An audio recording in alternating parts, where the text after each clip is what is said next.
ಪ್ರಭಾವ ಪದ್ಧತಿಯ 14ನೆಯ ಶ್ಲೋಕದಲ್ಲಿ, ಅಂದರೆ ಪಾದುಕಾ ಸಹಸ್ರದ 44ನೆಯ ಶ್ಲೋಕದಲ್ಲಿ, ಪಾದುಕಾ ದೇವಿ ಬ್ರಹ್ಮ ಪದವಿಯನ್ನಾದರೂ ಕೊಡಬಲ್ಲಳು ಅಂತಾರೆ ದೇಶಿಕರು. ಶ್ಲೋಕ ನೋಡೋಣ. ಪದಕಮಲ ರಜೋಬಿರ್ವಾಸಿತೆ ರಂಗಭರ್ತುಃ ಪರಿಚಿತ ನಿಗಮಾಂತೆ ಪಾದುಕೆ ಧಾರಯಂತಃ ಅವಿದಿತ ಪರಿಪಾಕಂ ಚಂದ್ರಮುತ್ತಂಸಯಂತೆ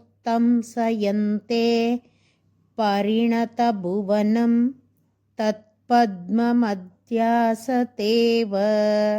ರಂಗಭರ್ತುಃ ಶ್ರೀರಂಗನಾಥನ ಪದಕಮಲ ರಜೋಭಿಹಿ ಅಡಿದಾವರೆಗಳ ರಜಗಳಿಂದ ವಾಸಿತೆ ವಾಸನೆಯುಳ್ಳದ್ದಾಗಿ ಮಾಡಲ್ಪಟ್ಟಿದುದು, ಪರಿಚಿತ ಪರಿಚಯ ಮಾಡಲ್ಪಟ್ಟ, ನಿಗಮಾಂತೆ ಉಪನಿಷತ್ತುಗಳನ್ನು ಹೊಂದಿರುವ, ಪಾದುಕೆ ಪಾದುಕೆಗಳನ್ನು ಧಾರಯಂತಹ ತಲೆಯಲ್ಲಿ ಇಟ್ಟುಕೊಳ್ಳುವ ಪುರುಷರು, ಅವಿದಿತ ತಿಳಿಯದೇ ಇರುವ, ಪರಿಪಾಕಂ ಕ್ಷೀಣತೆ ವೃದ್ಧಿ ಇದು ಯಾವುದೂ ಇಲ್ಲದೆ ಇರುವಂತಹ, ಚಂದ್ರಂ ಚಂದ್ರನನ್ನ, ಉತ್ತಂಸಯಂತೆ ಅಲಂಕಾರಪ್ರಾಯವಾಗಿ ಮಾಡಿಕೊಳ್ಳುತ್ತಾರೆ, ಪರಿಣತ ಉಂಟಾಗಿರುವ, ಭುವನಂ ಲೋಕವನ್ನ ಪಡೆದಿರುವ, ತತ್ ಆ,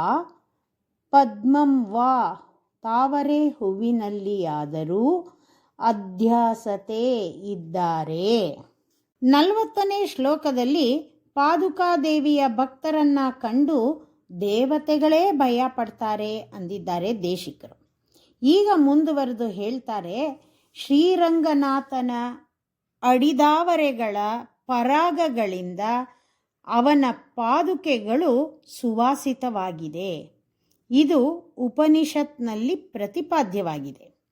ಅಂತಹ ಮಹಿಮೆಯ ಪಾದುಕೆಗಳನ್ನು ಶಿರಸ್ಸಿನಲ್ಲಿ ಧರಿಸುವವರು ವೃದ್ಧಿಯಾಗಲಿ ಕ್ಷೀಣತೆಯಾಗಲಿ ಹೊಂದದ ಚಂದ್ರನನ್ನು ಶಿರಸ್ಸಿನಲ್ಲಿ ಧರಿಸ್ತಾರೆ ಅಂತ.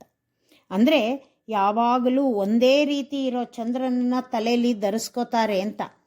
ಆ ಚಂದ್ರ ಕ್ಷೀಣಿಸೋದು ಇಲ್ಲ, ವೃದ್ಧಿನೂ ಹೊಂದೋದಿಲ್ಲ ಅಂತ. ಪರಶಿವನ ಪದವನ್ನು ಪಡಿತಾರೆ ಅಂತ ಅರ್ಥ. ಪರಶಿವನ ತಲೆಯಲ್ಲಿರುವ ಚಂದ್ರ ಯಾವಾಗಲೂ ಒಂದೇ ಥರ ಇರ್ತಾನೆ.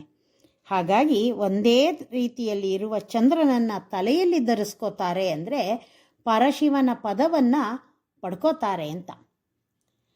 ಅಥವಾ ಪ್ರಪಂಚವಾಗಿ ಪರಿಣಮಿಸಿದ ತಾವರೆ ಹೂವಿನಲ್ಲಿರುವವರಾಗ್ತಾರೆ ಅಂತಾರೆ.